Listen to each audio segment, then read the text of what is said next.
At the Christmas party, my parents took credit for my new business, shouting, "Without us, she'd be nothing." As everyone cheered, I clenched my fists under the table. 1 week later, they called me crying. I 42 female own a successful bakery. My parents' 60s always disapproved of my career path and never supported me financially. At my Christmas party, they loudly told a room full of guests and press that I'd be nothing without them. A week later, my dad's business collapsed, and they begged me for financial help. Now they want a relationship. I don't know if I should help them or keep my distance. "You don't need to make a scene," my mother said, her voice smooth and public ready. "This is a celebration, Marlene." "I'm not the one making a scene," I said, quietly. I was gripping the edge of the kitchen counter so tightly my knuckles had gone pale. My father laughed somewhere near the center of the room, shaking hands, retelling the same stories about how they always believed in me. The crowd, my guests, even some of my staff, they smiled politely, nodded, clinked glasses. It was my bakery's first holiday party. The press was there. Customers, friends, people I'd met and fed and grown to love. And my parents had found the one moment in my adult life where I let them in, and made it about them. I wasn't always estranged from my parents. But we never had what you'd call a close relationship either. Growing up in Roanoke, Virginia, was like living on a TV set. The house was always clean, the lawn always trimmed, and we never talked about anything real. My mother, Denise, was a perfectionist in the most exhausting way. She carried this need for control into every interaction. I wasn't a daughter to her, I was a project. One she couldn't quite fix, which made her resent me more with each passing year. My father, Milton, was less involved emotionally, but more controlling in the financial sense. He provided it, but with strings. When I told them I wanted to become a pastry chef, they laughed. Not metaphorically. They actually laughed. I remember the moment so clearly. I was 18, sitting at the kitchen table with a college brochure in my hand. My mother didn't even look up from her magazine. "Don't be silly, Marlene," she said. "We didn't raise you for aprons and ovens." They refused to support me. Not just financially, emotionally, too. The few times I called during my early 20s, when I was working grueling shifts at 2 restaurants and living in a crumbling apartment above a liquor store in Charlotte, my mother would say things like, "Well, maybe now you'll think twice about throwing away a proper career."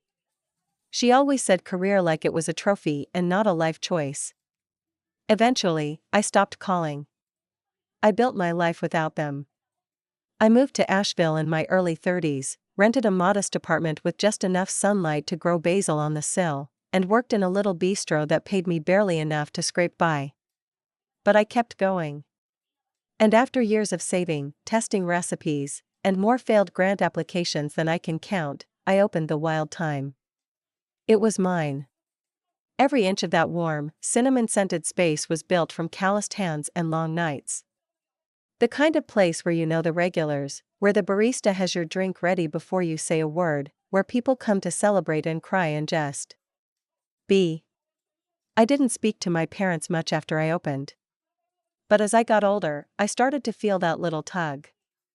That childlike hope that maybe they'd come around. Maybe they'd see me now. Maybe they'd be proud.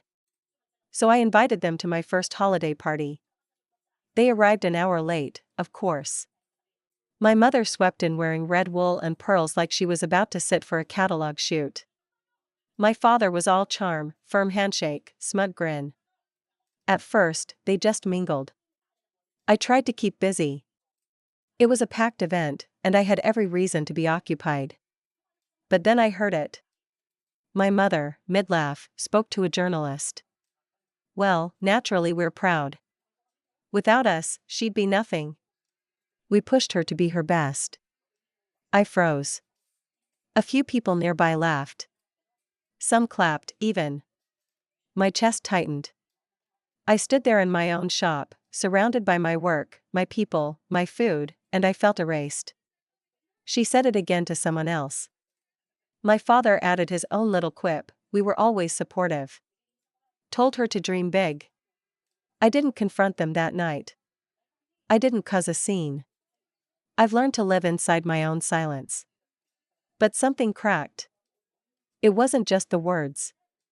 It was the years behind them. All the moments I sat alone, doubting myself, scraping coins together for rent, the times I was too proud to ask anyone for help. And now, here they were, rewriting the past like it was their memoir. I didn't say goodbye when they left. I just went home and sat in the quiet. Exactly 1 week later, my phone rang. It was my mother. Her voice was shaking. "Something's happened," she said. "Turns out, my father's real estate business, the one he used to fund their lifestyle, the one he used to look down on me, was under investigation. Fraud. Unpaid taxes. Some cooked books. I don't know all the details. But the fallout was immediate. Their bank accounts were frozen. Credit cards declined. Assets seized. We need help," she said. "Just something to get by. Until we figure this out." I asked her one thing, "Why would you ask me?" She paused. "Because you're our daughter." I didn't respond. She went on, her voice trembling. "We made mistakes, Marlene. But we love you. You've done so well. We're proud." That word, proud, it landed wrong. Like it didn't belong in her mouth. I didn't sleep that night. I lay in bed staring at the ceiling, hearing her voice echo over and over in my head. "We made mistakes. But we love you." It was strange, almost comical, how quickly people remember affection when they're drowning. I thought back to every time I had needed help. The eviction notice in Charlotte. The week I lived off diner packets of sugar and leftover soup at the restaurant. The time my wrist was in a brace, and I still rolled croissants at 4 in the morning because calling out meant not paying rent. Where was that love then? And now they wanted help. From me. It wasn't the request that stung. It was the assumption. The way it was packaged, not as a plea, but as an inevitability. Of course I would help. Because I was their daughter. Because blood is thicker. Because the prodigal parents had come home. I went to the bakery early the next day. Earlier than usual. Just to clear my head. Asheville was still waking up. There was a thin frost on the sidewalks, and the smell of wood smoke hung in the air. The bakery was silent, save for the soft hum of the refrigerators and the gentle tick of the antique clock I kept near the register.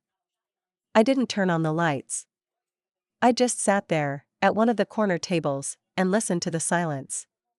My silence. I thought of my staff, 2 of whom I had helped with down payments on their first apartments. One, Maria, who I gave paid leave when her mother passed. Another, Jen, who cried in my arms after a miscarriage. These weren't just employees. They were people I built a family with. And I helped them because I wanted to. Not because I expected anything back. Not because of blood. But because we chose each other. My parents had never chosen me. They'd tolerated me. Directed me. Scolded me. But never, not once, chose me. Even at the party, when they should have seen me in my full power, the business, the community, the success, they still made themselves the center of the story. The next day, my father called. His voice was flatter than my mother's had been. Less emotional, more resigned. He didn't ask for money directly. He danced around it. "It's hard," he said. "We've been cut off. We can't even buy groceries right now. I've never seen your mother this scared." He talked for a while. About how they might lose the house, how friends weren't returning calls. The shame of it all. The betrayal by people he once helped climb the ladder. At one point he sighed and said, "It's funny. All my life, I thought I had control. I waited for the part where he'd say he was sorry. For me. For the past. For the party. It never came. That was when I realized they weren't reaching out because they finally understood. They were reaching out because they were desperate. They'd lost their pedestal, and I was the only stable thing left. And I couldn't stop wondering. If the roles were reversed, would they lift me? I already knew the answer. I didn't respond to the calls for a few days. They came in one after the other. Voicemails. Texts. A short, sad email from my mother with the subject line, "We love you." No content in the body. Just those 3 words. And yet, there it was, that tug. That ridiculous, painful, loyal tug that comes from years of trying to be the child your parents wanted. Some part of me still wanted them to say the right thing. Not "we're proud" or "we love you," but "we see you now." That never came either. But what did come, strangely enough, were the memories. Uninvited. Relentless. My mother stood over me at 16, criticizing the frosting roses on a birthday cake I made for a friend. "You can't give that to someone, Marlene. It looks homemade." My father came into my room during senior year, waving a college acceptance letter from a culinary school like it was an eviction notice. "You're really doing this? You want to cook for a living?" The way my mother told family friends I was just figuring things out well into my 30s, even after I'd been promoted to head pastry chef at a high-end restaurant. And then. The party. The clinking glasses. The laughter. My own name being used like a brand they owned the trademark to. Without us, she'd be nothing. I wrote a draft reply email. Deleted it. Wrote another one. Deleted that too. It didn't matter how I phrased it, the words all felt like screaming into a void that had never heard me before. So I did nothing. I focused on the bakery. I poured myself into it harder than usual. I stayed late, started a Sunday brunch menu, and added new scones to the rotation. I hosted a community craft night. I let the life I'd built be louder than the ghosts knocking at the back door. And yet, every time I heard the chime of the bakery bell, some part of me braced. What if it was them? What if they drove up from Roanoke and stood here in my doorway, asking me in person? They never did. But I knew they would ask again. Somehow. And I knew I'd have to decide what came next. A few more days passed. Then, on a Wednesday afternoon, a handwritten letter arrived. I recognized the slanted cursive on the envelope immediately. My mother's handwriting. She used to send holiday cards to the neighbors in the same flowery scrawl, overly formal for people she barely knew. But this wasn't a card. This was a full letter. 2 pages, front and back. She'd signed it Mom, but the tone wasn't maternal. It was careful.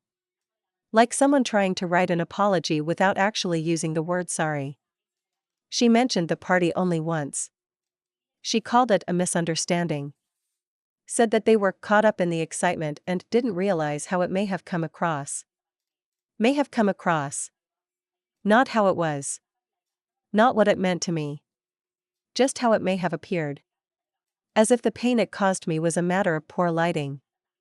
She went on to describe how hard things had gotten. The legal mess was worse than she'd initially said. The house was officially in pre-foreclosure. They'd moved in with a distant cousin outside of Blacksburg, a woman I hadn't heard of since childhood. Denise said she and Milton were sleeping on a pull-out couch in a very small living room. Still, it wasn't a plea. Not exactly. More like a veiled suggestion. "If there's anything you could do," she wrote, "we'd be grateful. I know this isn't what you expected of us. But we're still your parents. Still your parents." The phrase hit me harder than I expected. Because it was both a truth and a threat. A subtle reminder of the role they assumed gave them permanent access. As if biology guaranteed a bailout. I left the letter on the kitchen counter for 3 days without touching it. I went to work. I ran payroll. I hosted a workshop for local kids to decorate gingerbread houses. I made lemon poppy seed muffins that sold out before noon. My life continued, as it always had, without them. But that letter sat there. Waiting. Every time I passed by, I'd glance at it. Just a piece of paper. And yet, it carried more weight than anything they'd said in years. I tried to imagine what would have happened if the roles had been reversed. If I had gone bankrupt in my 20s, which wasn't a stretch, would they have taken me in? Helped me rebuild? Or would I have been another cautionary tale at one of their wine and cheese parties? Marlene just couldn't get it together. I knew the answer. Still, something gnawed at me. It wasn't a pity. It wasn't forgiveness either. It was weariness. Emotional fatigue. The kind that settles into your chest like a stone you can't cough up. Carrying around old anger is heavy. And I had been carrying it for decades. I didn't know how to drop it. I didn't even know if I should. One night, after the bakery closed, I stayed late cleaning up. Not because I had to. Because I needed to do something with my hands. The repetitive motion of wiping down counters, aligning chairs, organizing baking sheets, it helped calm the noise in my head. It was nearly 10 p.m. when I finally sat down at one of the small cafe tables by the window. The street outside was quiet. Only the occasional headlights passing through downtown Asheville. I pulled out my phone and scrolled through my voicemails. I hadn't deleted any of theirs. There were 8.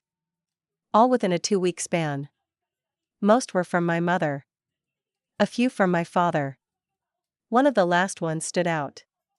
He didn't even introduce himself. Just started talking. "I've been thinking a lot," he said. "About how I used to measure success. What I used to think mattered. And I realize now, I might have been wrong. About you. About what you were trying to build. I thought I was protecting you from failure. But maybe I was just afraid of seeing you succeed in a way I didn't understand." There was a long pause. "You built something real, Marlene. I see that now. And I'm sorry I didn't say it sooner." Then the message ended. No request. No hint of money. Just that. It wasn't perfect. But it was more honest than anything I'd ever heard from him. And it didn't come wrapped in guilt or pressure. It just sat there, raw, unsure, human. I played it twice more. Then I turned off my phone and sat in the dark. The following week, I got a call from a blocked number. I usually ignore those. But something told me to answer. It was my father again. His voice was quieter this time. Less performative. No preamble. "Denise had a fall," he said. "She slipped on ice outside the cousin's house. Broke her hip." He said it like it was just another item on the long list of indignities they'd been facing. I imagined her, stiff and uncomfortable on that couch, now even more reliant on the kindness of a stranger. It didn't make me feel triumphant. It just made me tired. I didn't ask how she was doing. I didn't ask if she was in pain. I didn't ask if they needed anything. Instead, I said, "Okay." Just that. One word. He paused. "I know we've asked too much. I don't expect anything. I just wanted to let you know." That was new. Him not expecting something. After we hung up, I sat at my desk in the bakery office and stared at a stack of supplier invoices. The numbers on the paper blurred. I wasn't sure what to feel. They were still my parents. That didn't mean they were good parents. It didn't mean they deserved access to the life I'd built without them. But they were part of my story, like a chapter you don't like but can't skip because it explains the rest. And now, they were losing everything. Maybe for the first time, they were being humbled by life in a way I had been, over and over again, alone, broke, vulnerable. Maybe now, they would understand. Or maybe not. A week passed without another word from them. No texts. No letters. No voicemails. For the first time since the party, my phone was quiet. It should have been a relief, but it wasn't. It just felt empty. Like a vacuum where all that noise used to be. I kept waiting for something, maybe another plea, or an update, or one of those messages masked as just checking in. But it didn't come. Instead, the silence grew. And somewhere inside it, I started hearing my own thoughts again. I found myself returning to old memories, not the dramatic ones, not the shouting or the guilt or the criticism, but the quiet ones. Like when I was maybe 11, and my mother let me stay up past bedtime to bake blueberry muffins. She hadn't helped, really. Just sat at the table and flipped through a magazine while I mixed batter. But I remembered how she hummed a little under her breath. I remembered that for once, I hadn't been afraid of messing up. Or the time my father picked me up from school early, unexpectedly. I had a fever, and the nurse couldn't reach my mother. He didn't talk much on the drive, just kept glancing at me through the rearview mirror. When we got home, he made me toast and took a bath. Didn't say anything while I cried from the aches. Just sat nearby and let me cry.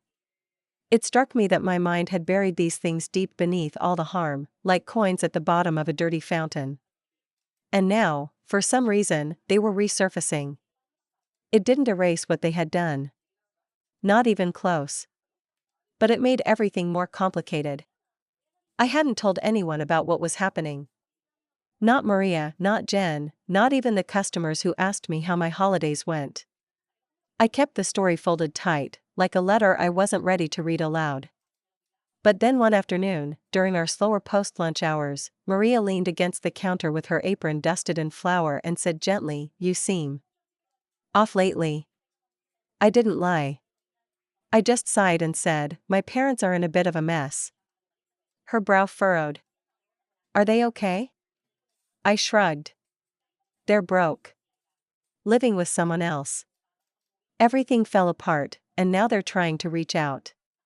Maria gave me a long look, the kind only someone who's been through hard family stuff knows how to give. "And what do you want to do about it?"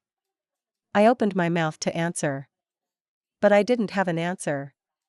What did I want? Some days, I wanted to scream. Other days, I wanted to forget they existed. And then, in rare flickers, I wanted to hear them say, really say, "We were wrong. You did it.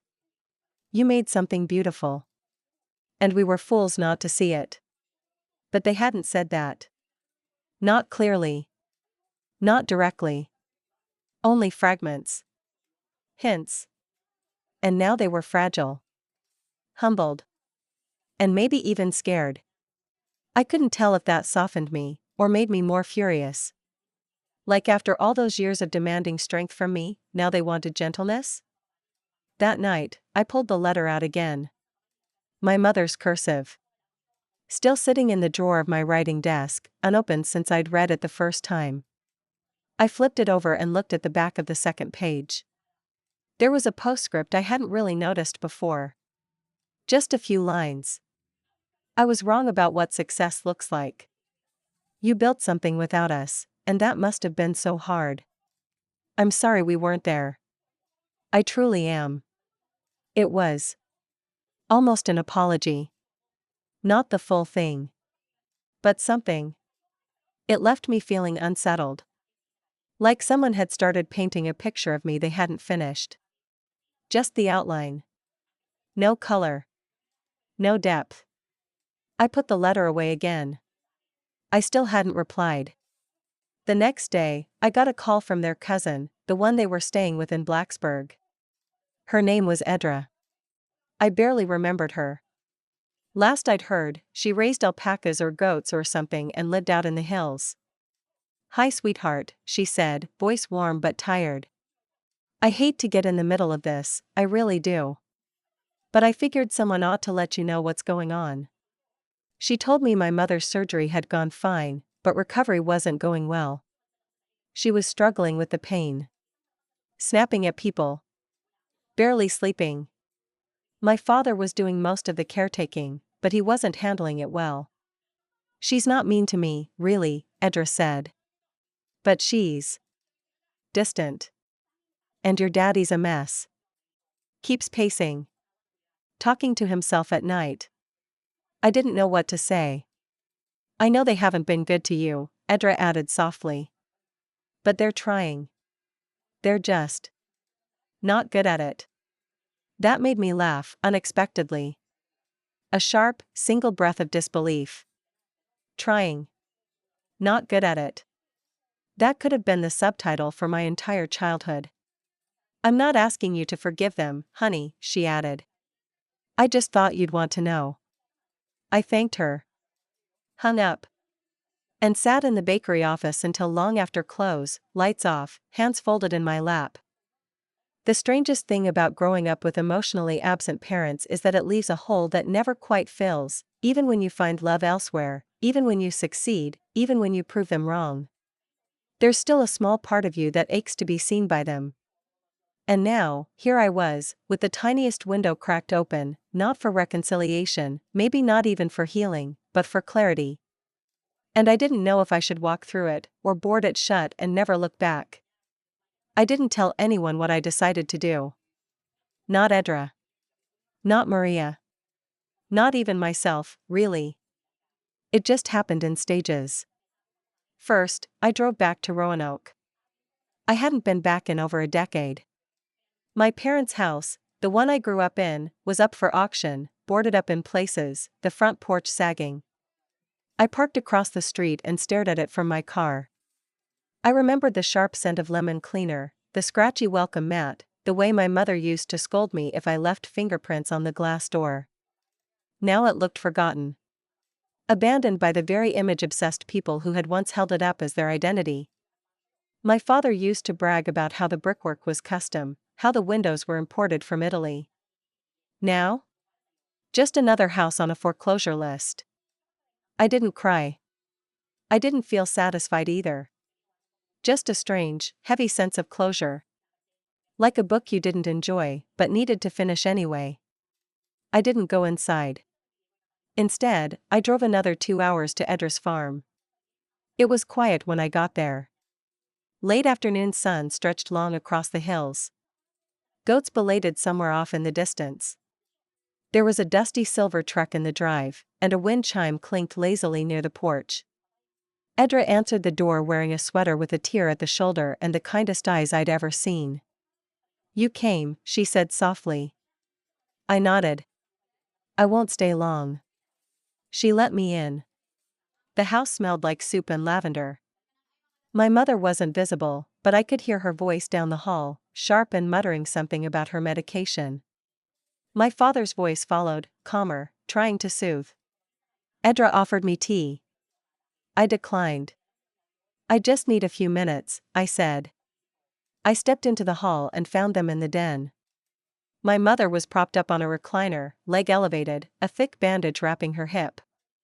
She looked thinner. Smaller somehow.